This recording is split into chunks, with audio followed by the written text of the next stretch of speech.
Samantha, eu nunca imaginei substituir o trigo e ter um bolo. Como é que faz isso? E aí, o que acontece? Vocês têm, né, à disposição de vocês agora, que eu vou apresentar, o uso de farinhas. E dentro da classificação de farinhas, nós temos cerca de 5 famílias, né? Nós temos a família das farinhas de base, que é como se elas fossem substituir o trigo, porque elas trazem estrutura para o nosso preparo. A gente tem as farinhas de semente, que trazem liga. Então, farinha de chia, farinha de linhaça, elas trazem essa liga para a nossa receita. Tem a família das féculas e dos amidos, que trazem maciez, a gente quase não usa, porque a gente consegue compensar isso com a biomassa.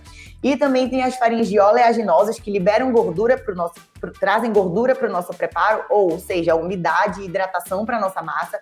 E também tem o que a gente chama de farinhas acessórios, tá? Que aqui entra farinha de banana verde, farinha de uva, farinha de amora. E eu vou falar sobre elas para vocês. O que acontece? Dentro das farinhas de base, a gente considera como sendo farinha de base, farinhas que são feitas a partir de grãos e de alguns cereais. Então, farinha de arroz, farinha de aveia, farinha de grão de bico, tem várias possibilidades.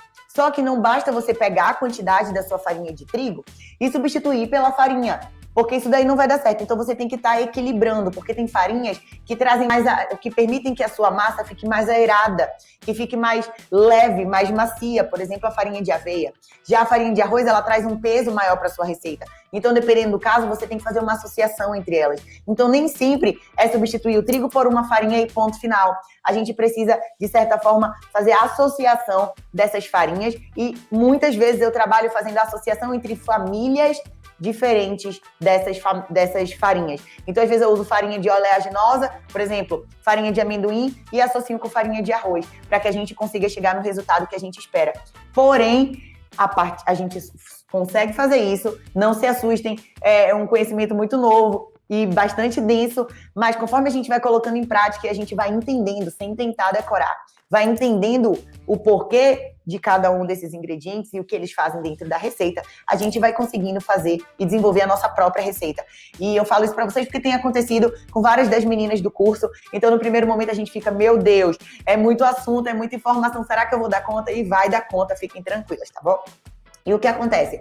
No nosso caso, a gente usa, né? Eu comecei usando como a minha farinha de base, como a minha substituição para o trigo, apenas a biomassa. E, gente, assim, né, vocês sabem da história, eu perdi muitos bolos no começo, porque só a biomassa também ela não se sustenta, dependendo do preparo, né? Para um brigadeiro, para uma calda, para um doce, para um mousse, perfeito, perfeito, uma geleia. Mas quando você pensa em algo que precisa ganhar volume, tipo um pão, um bolo, você precisa dar aporte para essa sua biomassa. Você precisa dar uma estrutura por debaixo dela, porque ela vai cozinhar, ela vai assar, ela vai crescer, só que ela é uma massa. Então, imagina só que essa massa vai desabar. Então, a gente precisa dar farinhas, que aí sim entram as farinhas de base das outras famílias, para poder sustentar a nossa biomassa, que a gente usou como a base do nosso bolo, porque a gente trabalha com uma quantidade muito grande de biomassa. Algumas de vocês aqui que são alunas sabem disso, né, que todos os nossos produtos praticamente são com uma quantidade enorme de biomassa, e algumas de vocês que ainda não são alunas, mas que já testaram alguma receita, vocês já viram que realmente a gente coloca muita biomassa. Gente, com a boca seca. Nem comi nada salgado ontem. Enfim, aí, então assim, só a biomassa, não dá pra gente usar só a biomassa quando a gente pensa em volume pro nosso preparo, pão, bolo. Então a gente tem que pegar essa biomassa e associar a outros tipos de farinha. E eu tô falando sobre esses tipos de farinhas aqui com vocês. Então, não fiquem nessa de agindo de forma amadora, né? Como eu falei ontem. Do tipo, eu vou testar isso aqui, na louca.